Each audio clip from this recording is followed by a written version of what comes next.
Okay, this is the last question of that question 3. It's kind of a 20 marks. It's quite a bit.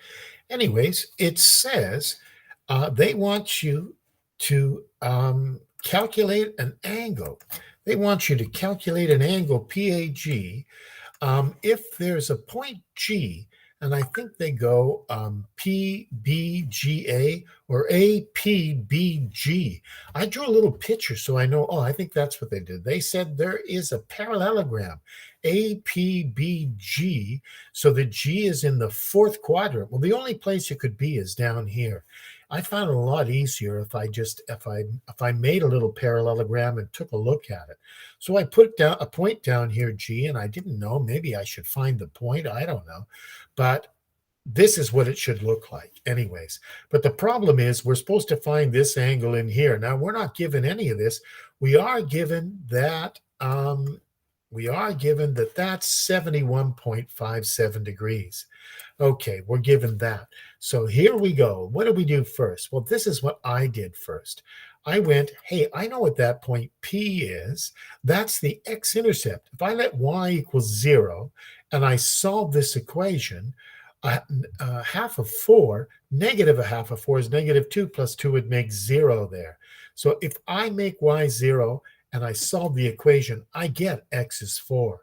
Well, that's pretty useful because if that's 4 and 0, and that's 4 and minus 6, it means this line here, PA, is perpendicular to PC. That means that's a 90-degree angle. So that is a big deal. PA is perpendicular to PC because X has the same value here, 4 and 0 and 4 and minus 6. That means that angle there is 90 degrees, angle APC. Now, that's important a little bit later on because we already know that's 45 degrees. Well, opposite angles make that 45 degrees, and angles in a triangle make that angle PAB 45 degrees. Well, there's a big deal. Now I have a big part of the angle PAG. I've got the 45-degree part.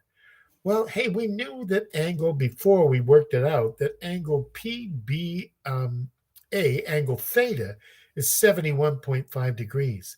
But then I remember from my grade 9 thing, hey, those are parallel lines if that's a parallelogram. This angle down here, angle PAG, that must be, or sorry, BAG, not PAG, BAG, that must be equal to 71.57 degrees. Why? Because they're alternate angles. That's a Z there. And those are alternate angles for parallel lines because BP is parallel to AG. Well, I'm looking at my answer now.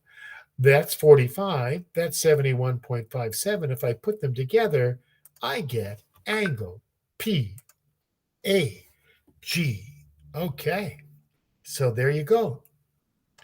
It's 116.57 degrees. And that's it. That's the answer for angle PAG. That's the end of this question 3 analytical geometry part here. A little bit challenging some parts not so hard. Okay.